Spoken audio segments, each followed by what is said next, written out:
তো hello guys, আজকে আমি নিজের একটা ছোটো মোটো ভিডিও রেকর্ড করছি মেকআপের, যেটাতে প্রথমে আমি ওয়ান্ডারের টোনারটা ইউজ করলাম। তারপরে গিয়ে আমি কোরিয়ান ময়শ্চারাইজার ইউজ করেছি। ময়শ্চারাইজারটার নাম ছিল রাইসেরামাইড ময়শ্চারাইজার। ভিডিওটা করছিলাম, ভাবলাম আপনাদের সাথে গল্প করে করে মেকআপ ভিডিওটা করি। ভালো করে মেখে নিতে হবে। তারপর ডট অ্যান্ড কির অল্প লিপ বাম লাগিয়ে নিলাম। সুইস বিউটি প্রাইমার ইউজ করলাম। সুইস বিউটির প্রাইমারটা এটা ইউজ করে আমাকে অনেকই ভালো লেগেছে, কারণ এটা দেখেন আপনারা যে এটা ইউজ করার পরেই মানে ফেসটা অনেক কিছু পাল্টে যায়। এটা ইউজ করার পরে আমার লাগছিল যে ফাউন্ডেশন ইউজ না করলেও হবে, কিন্তু তবে আমি অল্প ইউজ করে নিয়েছি।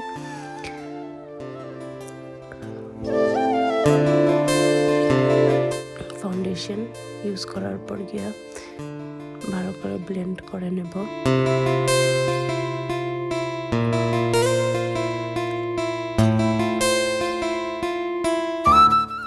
তারপরে এই ডট অ্যান্ড কি লিপ বামটের দিকে আমি ব্লাশ অ্যাপ্লাই করব। সেম অল্পটুক নাকে বেঁচে গেছিলো, ওইটাও আমি অ্যাপ্লাই করে নিচ্ছি।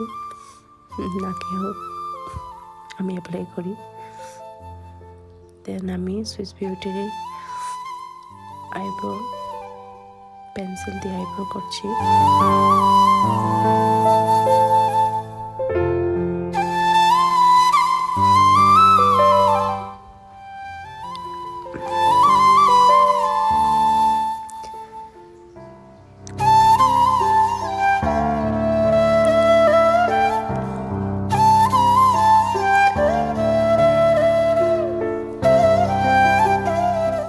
মেকআপ করতে অনেক ভালো লাগে, কিন্তু আজকাল আমার মেকআপ করা ওরকম হয় না। তাই আমি মেকআপ এত করতে মানে মর্নিং টাইমে যেটা ডেলি রুটিন থাকে ওইটা টোনার আর ময়শ্চারাইজার ওইটাই অ্যাপ্লাই করে। আইশ্যাডো অ্যাপ্লাই করলাম আমি সুইস বিউটির।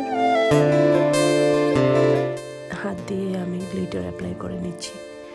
ভালো করে আমি পারি না, যদি কোনো মিস্টেক হয়ে থাকে আমাকে বলবেন। তারপরে মাস্কারা অ্যাপ্লাই করছি মেবেলিনের।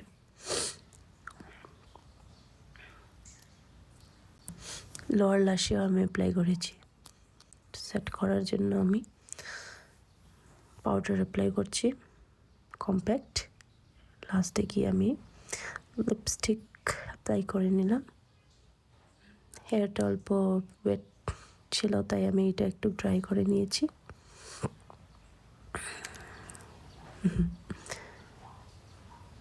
আমার frizzy hair, curly frizzy hair, এই জন্য আমি নিজের হেয়ারটাকে অনেক করছি, সেট করার জন্য করছি।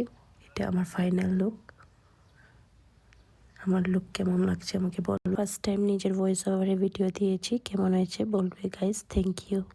ভিডিও যদি ভালো লাগে লাইক শেয়ার কমেন্ট করবে গাইস।